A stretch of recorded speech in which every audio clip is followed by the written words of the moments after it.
Hello students, कैसे हैं आप लोग। स्टूडेंट्स, आज हम लोग यूनिट 2 का चैप्टर 5 इसका पार्ट 5 का वीडियो देखेंगे। स्टूडेंट, जैसा कि आप सभी जानते हैं कि हम लोग पार्ट 4 तक ऑलरेडी इसका अध्ययन कर चुके हैं। आज हम लोग पार्ट 5 का वीडियो देखेंगे। स्टूडेंट्स, क्या देखना है हमको पार्ट 5 में? पार्ट 5 के वीडियो में हमें जानना है मेंडल साहब के प्रयोग को समय पर मान्यता क्यों नहीं दी गई। जिस समय उन्होंने अपने प्रयोग को प्रकाशित किया उस समय उनके प्रयोग के महत्व को क्यों नकार दिया गया, क्यों उसको नहीं समझा गया। स्टूडेंट्स, आज हम लोग 3 टॉपिक के बारे में डिस्कस करेंगे। पहला जो टॉपिक होगा वह टॉपिक होगा कि मेंडल साहब के प्रयोग को उस समय जब उन्होंने अपने प्रयोग को प्रकाशित किया उनको मान्यता क्यों नहीं दी गई या उनके प्रयोग को क्यों नहीं समझा गया, इसके क्या कारण रहे होंगे। दूसरा टॉपिक स्टूडेंट्स आज हम लोग देखेंगे कि मेंडल साहब के वंशानुगति को लेकर सफलता के क्या क्या कारण थे। और तीसरा टॉपिक आज हम देखेंगे स्टूडेंट्स कि मेंडल साहब ने मटर के ही पौधे को क्यों चुना। तो स्टूडेंट्स, चलिए बिना समय गंवाए हम शुरू करते हैं अपना आज का टॉपिक। अगर आप हमारे चैनल को सब्सक्राइब नहीं किए होंगे तो आप हमारे चैनल को जरूर सब्सक्राइब कर लीजिएगा। और यदि आप इसका पार्ट 1, पार्ट 2, पार्ट 3 और पार्ट 4 का वीडियो नहीं देखे होंगे तो स्टूडेंट्स निश्चित रूप से जाके पहले उसको देख लीजिएगा, उसके बाद हम पार्ट 5 यहाँ आपको समझ में आएगा। स्टूडेंट्स, यहाँ पे जितना चीज हम लिखे हैं उसको पहले हम समझाएंगे, आपको याद करवाने का प्रयास करवाएंगे। अगर आप कॉपी कलम रखे हैं तो आप लिख भी सकते हैं, नहीं तो आप केवल इसका स्क्रीनशॉट लेके हमारे समझाने के बाद भी इसको लिख सकते हैं। इसलिए स्टूडेंट्स अभी पूरा ध्यान रखिए कि किस तरह से हमें इसे समझना है। तो चलिए शुरू करते हैं। पहला टॉपिक कौन सा है? मेंडल के प्रयोग पर लोगों का ध्यान आकर्षित न होने के कारण। स्टूडेंट, जैसे कि पार्ट 4 के वीडियो में आपको बताए थे मेंडल साहब के जीवनी के बारे में, उसमें हम बताए थे कि जब उन्होंने अपने प्रयोग को ब्रून नेचुरल सोसाइटी के समक्ष प्रस्तुत किया तो उस समय के वैज्ञानिकों ने उनके प्रयोग के महत्व को न समझते हुए उस पर अपना ध्यान नहीं दिया। आज के क्लास में हम क्या देखेंगे? आज के क्लास में हम देखेंगे कि कौन कौन सा ऐसा कारण था जिसके कारण उनके प्रयोग को सही समय पर मान्यता नहीं दिया गया। इसका पहला कारण स्टूडेंट था, इसके टोटल 4 कारण हैं, सबको बारी बारी से हम बताएंगे, आप थोड़ा सा ध्यान दीजिएगा स्टूडेंट्स। मेंडल के प्रयोग पर लोगों का ध्यान आकर्षित न होने के कारण। पहला कारण था कि मेंडल के जो विचार थे वह उस समय के जो वैज्ञानिक थे वह उनके समझ से बाहर था। अर्थात कहने का मतलब क्या हुआ? कहने का मतलब हुआ कि मेंडल साहब जिस हिसाब से सोचते थे, जिस हिसाब से उन्होंने लिखा था, उस तरह से समझने की क्षमता और सोचने की क्षमता शायद उस समय के वैज्ञानिकों में नहीं रही, जिसके कारण उन्होंने मेंडल के प्रयोग के महत्व को न समझा। तो पहला कारण क्या स्टूडेंट्स? पहला कारण है मेंडल के विचार उस समय के वैज्ञानिकों के समझ से बाहर था। इसका दूसरा कारण स्टूडेंट्स, उस समय हुआ क्या था कि चार्ल्स डार्विन के विकासवाद की चर्चा जो थी वो बहुत जोरों पर थी, जिसके कारण जितने भी वैज्ञानिक थे उन सभी का ध्यान चार्ल्स डार्विन और उनसे संबंधित प्रयोगों पर केंद्रित था, जिसके कारण उन्होंने दूसरे किसी प्रयोग के बारे में जानने का प्रयास ही नहीं किया। इसका क्या मतलब होता है स्टूडेंट्स? ऐसा होता है कि जब जैसे मान लीजिए कि अगर हम मूवी देखने जाते हैं तो क्या देखते हैं, अगर एक किसी नए हीरो का मूवी लगा हुआ हो और एक किसी वैसे हीरो का मूवी लगा है जो कि हीरो बहुत ही फेमस है, उन्होंने बहुत सारे सुपरहिट मूवी पहले से ही ऑलरेडी उन्होंने दिया है, तो हम क्या देखते हैं, हमारा विश्वास उस व्यक्ति के प्रति ज्यादा रहता है जिसको हम देख चुके हैं, जिसको हम जान चुके हैं, और हम नए पर उतना ध्यान नहीं देते। ठीक वही कारण था स्टूडेंट्स, मेंडल साहब अपने प्रयोग को जब प्रकाशित किए, जब उन्होंने ब्रून नेचुरल सोसाइटी के समक्ष अपने प्रयोग को रखा, तो उस समय चार्ल्स डार्विन के विकासवाद की चर्चा बहुत जोरों पर थी, जिसके कारण सभी वैज्ञानिकों का ध्यान उसी पर लगा हुआ था और उन्होंने इनके प्रयोग पर उतना ध्यान न दिया।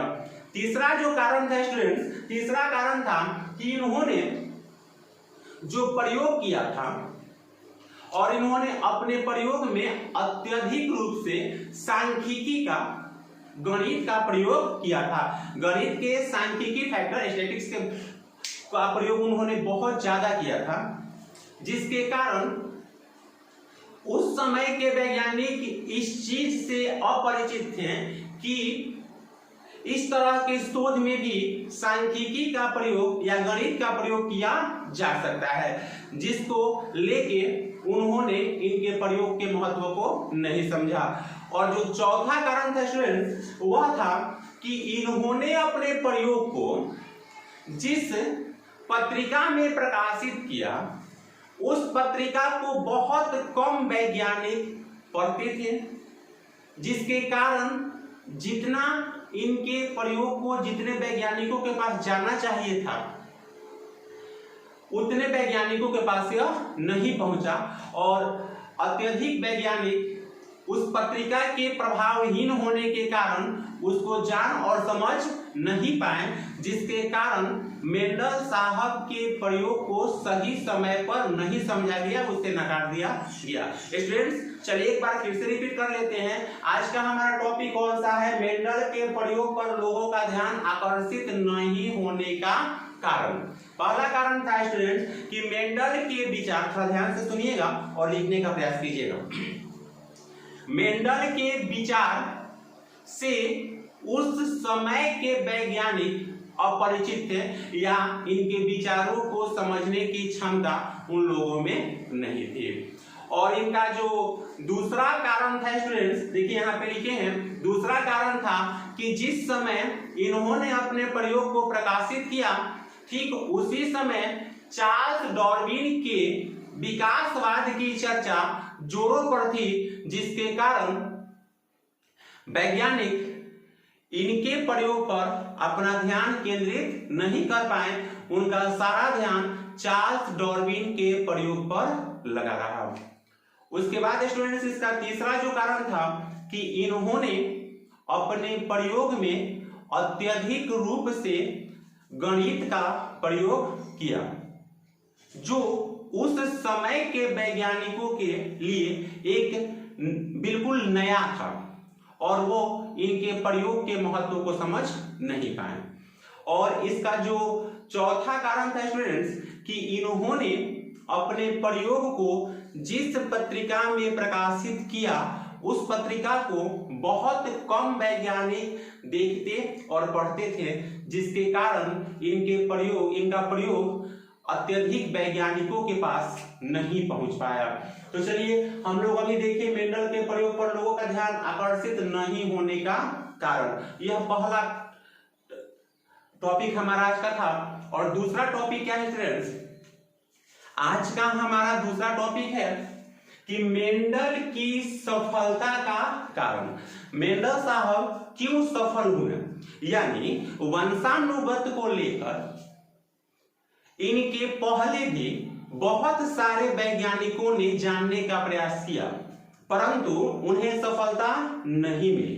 पर मेंडल साहब के सफल होने का क्या कारण था, चलिए उसको देखते हैं। तो स्टूडेंट्स मेंडल के सफलता के निम्नलिखित कारण थे, उसको पॉइंट बाय पॉइंट हम बता रहे हैं, थोड़ा सा आप समझने का प्रयास कीजिएगा। पहला कारण था स्टूडेंट्स कि मेंडल साहब ने एक समय में केवल एक लक्षण के वंशानुगत का अध्ययन किया। यानी मेंडल साहब पहले वैज्ञानिक थे जिन्होंने एक समय में एक लक्षण के वंशानुगत गुणों का क्या किया, अध्ययन किया, जिनमें उनको सफलता मिली। दूसरा कारण था कि उन्होंने अपने अध्ययन के लिए जिस पौधे का चुनाव किया वह शुद्ध पौधा था। यानी दूसरा कारण था स्टूडेंट कि उन्होंने शुद्ध पौधे का चुनाव किया। पहला कारण क्या था? पहला कारण था एक समय में केवल एक लक्षण के वंशानुगत का अध्ययन करना। दूसरा कारण था शुद्ध पौधे का चुनाव करना। उन्होंने जिस पौधे का चुनाव किया वह शुद्ध था। इसके बाद के टॉपिक में हम लोग पढ़ेंगे कि उन्होंने किस पौधे को यानी मटर के पौधे को ही क्यों चुना। चलिए, उसके बाद है स्टूडेंट्स कि उन्होंने केवल एक पीढ़ी तक अध्ययन करके उसको छोड़ नहीं दिया। उन्होंने पीढ़ी दर पीढ़ी उसके गुणों का क्या किया, अध्ययन किया। कितने कारण हुए स्टूडेंट्स? 3। पहला कारण क्या था? एक समय में केवल एक लक्षण के वंशानुगत का अध्ययन करना। दूसरा कारण था स्टूडेंट्स शुद्ध पौधे का चुनाव करना। तीसरा कारण था कि पीढ़ी दर पीढ़ी उनके गुणों का अध्ययन करना। और चौथा और महत्वपूर्ण कारण था कि उन्होंने अध्ययन के पश्चात जितने भी आंकड़े, जो डाटा था उनका, जो डेटा उन्होंने एकत्रित किया था, उन सभी आंकड़ों को संग्रहित किया। यानी इनके सफलता का एक महत्वपूर्ण कारण यह भी था कि आंकड़ों को संग्रहित करना। मीन्स क्या स्टूडेंट्स कि वह F1, F2, F3 हम बताएंगे आपको आगे कि F1, F2, F3 पीढ़ी क्या है। बस जितना पीढ़ी दर पीढ़ी वो अध्ययन करते गए, उन सभी अध्ययन से प्राप्त आंकड़ों को उन्होंने संग्रहित करके रखा। और पांचवा कारण था कि जो आंकड़ा उन्होंने संग्रहित किया उसका सावधानी पूर्वक विश्लेषण किया, सावधानी पूर्वक उन आंकड़ों का अध्ययन किया। और छठा कारण था स्टूडेंट्स कि उन्होंने परागकर के सभी प्रकारों पर विशेष रूप से ध्यान दिया। अर्थात इसमें उन्होंने कृत्रिम पर परागण कराया, पौधे में स्वपरागण न हो सके इसके लिए उन्होंने समय समय पर उसके पुमंग को काटा ताकि स्वपरागण न हो सके। इसमें स्टूडेंट्स क्या है कि उन्होंने परागण के सभी तथ्यों पर विशेष रूप से ध्यान दिया ताकि उसमें अनचाहा रूप से स्वपरागण न हो सके। और जो सातवां कारण था इसका स्टूडेंट, सातवां कारण था कि उन्होंने सांख्यिकी का प्रयोग किया। तो स्टूडेंट्स हम देखते हैं कि मेंडल साहब के सफलता के क्या क्या कारण थे। तो मेंडल साहब के सफलता के निम्नलिखित कारण थे। पहला कारण था एक समय में, ध्यान से सुनिएगा, एक समय में केवल एक लक्षण के वंशानुगत का अध्ययन करना। इनके सफलता का दूसरा कारण था शुद्ध पौधे का चुनाव करना। इनके सफलता का तीसरा कारण था पीढ़ी दर पीढ़ी गुणों का अध्ययन करना। चौथा कारण था कि आंकड़ों को संग्रहित करना। पांचवा, संग्रहित किए गए आंकड़ों का सावधानी पूर्वक विश्लेषण करना। और छठा था कि पराग कर के सभी प्रकारों को सावधानी पूर्वक देखना। इसमें स्टूडेंट्स याद रखिएगा कि इन्होंने कृत्रिम पर परागण कराया और स्वपरागण न होने देने के लिए इन्होंने समय समय पर पुमंग को काटा, उसके परागकोश को काटकर हटाया, उसके जयांग को थैले से ढका। उसके बाद सातवां कारण था स्टूडेंट्स कि इन्होंने सांख्यिकी का प्रयोग किया। तो इसमें हम लोग क्या क्या देखे स्टूडेंट्स, इसमें हम लोग देखे कि मेंडल साहब के प्रयोग को सही समय पर मान्यता न देने का कारण क्या था। इसके कितने कारण हम लोग देखें, इसके 4 कारण। यहां से आप देख सकते हैं इसके कितने कारण है स्टूडेंट्स, 4 कारण, इसको हम अभी समझाए हैं। और अगला जो है कि मेंडल साहब के सफलता के कारण, तो मेंडल साहब के सफलता के कारण यहाँ 7 कारणों का हम यहाँ पे जिक्र किए हैं, सबको समझाए हैं। आप इसको आसानी से इसका स्क्रीनशॉट लेके लिख सकते हैं। इसके बाद हमको क्या जानना है, इसके बाद हमें देखना है स्टूडेंट्स कि मेंडल साहब ने मटर के पौधे का ही चुनाव क्यों किया, यानी मेंडल साहब अपने प्रयोग के लिए उन्होंने मटर के पौधे को क्यों चुना।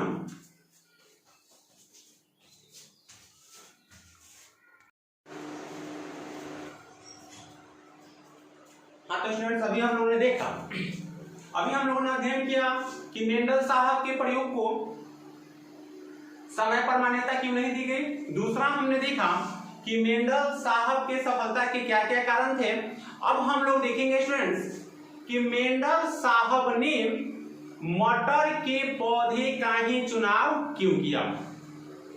तो चलिए स्टूडेंट्स देखते हैं कि मेंडल साहब ने मटर के पौधे का ही चुनाव क्यों किया। इसके बहुत सारे कारण हैं स्टूडेंट्स, यहाँ पे कुछ कारणों को हम आपके लिए लिखे हैं ताकि आप यहाँ से आसानी से इसको समझ सकें। तो चलिए देखते हैं मेंडल के प्रयोग में मटर का पौधा चुने जाने का कारण। इसका पहला कारण था स्टूडेंट्स कि मटर के पौधे में अनेक विपरीत गुण मौजूद होते हैं। इसके जस्ट बाद वाला जो वीडियो अपलोड होगा उसमें आप देखेंगे कि मटर के पौधों में कौन कौन सा वह 7 जोड़ा विशेष विपरीत लक्षण था जिसने मेंडल को बहुत अधिक हद तक प्रभावित किया। तो चलिए पहला क्या था स्टूडेंट्स, पहला था कि मटर के पौधे में अनेक विपरीत गुण मौजूद होते हैं जिसके कारण मेंडल साहब ने मटर के पौधे का चुनाव किया। दूसरा कारण था स्टूडेंट्स कि यह जो पौधा होता है यह छोटा होता है, तो छोटा होने के कारण यह सभी प्रकार के प्रयोग में बहुत सुविधाजनक होता है। क्या बताएं हम आपको, पहला बताएं कि मटर का जो पौधा होता है उसमें बहुत सारे विपरीत लक्षण मौजूद होते हैं जिससे आसानी से उस पर प्रयोग किया जा सकता है। दूसरा, मटर का पौधा छोटा होता है जिसके चलते वह प्रयोग में बहुत सुविधाजनक होता है। और तीसरा स्टूडेंट्स है कम समय में मटर के पौधे में बहुत कम समय में इसके अत्यधिक पीढ़ियों का अध्ययन किया जा सकता है, यानी इस पौधे में बहुत कम समय में हम इसके अधिक से अधिक गुणों के बारे में क्या कर सकते हैं, जान सकते हैं। इसका चौथा कारण था स्टूडेंट्स कि पौधे से बहुत पहले से ही मेंडल साहब इस मटर के पौधे से परिचित थे। लिखिए स्टूडेंट्स कि पौधे से पहले से संपूर्ण रूप से वह परिचित थे जिसके कारण उन्होंने मटर के पौधे को चुना। और इसका पांचवा कारण है स्टूडेंट्स कि इस पौधे को आसानी से कहीं भी उगाया जा सकता है। पौधे का आसानी से कहीं भी उगना यह इस पौधे के चुनाव का एक कारण है स्टूडेंट। उसके बाद है कि इस पौधे में देखभाल की जो संभावना होती है, जो देखभाल की आवश्यकता होती है वह बहुत कम होती है। पौधे के देखभाल की आवश्यकता का बहुत कम होना इस पौधे के चुनाव का एक कारण था। उसके बाद है स्टूडेंट्स कि इस मटर के पौधे के जो पुष्प होते हैं उसके पुष्प उभयलिंगी होते हैं, अर्थात एक ही पुष्प में इसके नर जननांग और मादा जननांग को प्राप्त कर सकते हैं जिसके कारण उनका प्रयोग बहुत ही सुविधाजनक रूप से संपन्न हुआ। उसके बाद है स्टूडेंट्स कि सभी प्रकार जो मटर का पौधा है वह सभी प्रकार के इसके जो पुष्प होते हैं वह सभी प्रकार के परागण के लिए अनुकूल होते हैं, अर्थात इसमें स्वपरागण होता है लेकिन आवश्यकता पड़ने पर इसमें कृत्रिम प्रकार से परपरागण भी कराया जा सकता है। तो स्टूडेंट्स कौन कौन सा गुण जाने हम अभी हम जाने कि मटर के पौधे जो होते हैं उसमें विपरीत लक्षण मौजूद होते हैं जिसके कारण उन्होंने मटर के पौधे का चुनाव किया। दूसरा, मटर का पौधा छोटा होता है जिससे उसके प्रयोग में बहुत सुविधा होती है। तीसरा कारण स्टूडेंट्स कि मटर का पौधा बहुत ही कम समय में मटर की विभिन्न पीढ़ियों का अध्ययन किया जा सकता है। चौथा कारण है स्टूडेंट्स कि पौधा छोटा होता है, जिसके कारण इसके प्रयोग में यह बहुत सुविधाजनक होता है। इसका एक और कारण था कि इसे आसानी से कहीं उगाया जा सकता है। उसके बाद इसमें देखभाल की आवश्यकता बहुत कम होती है। उसके बाद हमने देखा कि यह जो पौधा है वह उभयलिंगी होता है, जिसके कारण इसमें आसानी से किसी प्रकार का परागण कराया जा सकता है, अर्थात यह परागण के लिए भी सुविधाजनक होता है। इसमें प्रायः स्वपरागण होता है, लेकिन आवश्यकता पड़ने पर इसमें पर परागण भी कराया जा सकता है। इसका एक और कारण है स्टूडेंट्स, वह कारण है कि इससे बहुत सारे बीजों की प्राप्ति हो सकती है। और मटर के पौधे के चुनाव का एक और भी कारण था स्टूडेंट्स, वह था कि इसके पहले मेंडल साहब के पहले गॉस ने भी अपने प्रयोग के लिए मटर का ही पौधा चुना था, जिससे मेंडल साहब को प्रेरणा मिली और उन्होंने अंततः इस पौधे पर अपना प्रयोग किया। तो स्टूडेंट्स, आज के वीडियो में हम लोग अभी क्या क्या देखे हैं। सबसे पहला क्या था स्टूडेंट्स कि मेंडल के प्रयोग को सही समय पर मान्यता न देने के क्या कारण थे। दूसरा था स्टूडेंट्स कि मेंडल साहब के सफलता के क्या कारण हैं। और तीसरा था स्टूडेंट्स कि मेंडल साहब ने अपने प्रयोग के लिए मटर के पौधे को क्यों चुना।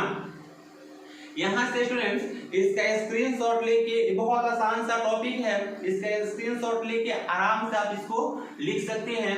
और इसके बाद का जो है वीडियो, उसमें हम आपको बताएंगे मेंडल साहब के प्रयोग में कौन कौन से शब्द उन्होंने इस्तेमाल किया और उन शब्दों का इस्तेमाल क्यों किया। उसके बाद हम जानेंगे मेंडल साहब के विभिन्न नियमों के विषय में। तो चलिए स्टूडेंट्स, मिलते हैं हम लोग पार्ट 6 के वीडियो में। पार्ट 5 तक आप अच्छी तरह से कंप्लीट कर लीजिएगा। अगर आप डिफिनेशन नहीं लिख पाए होंगे तो आप वेट कीजिएगा, हम इसका डिफिनेशन अपलोड करेंगे, वहां से आप इसको लिख सकते हैं। धन्यवाद।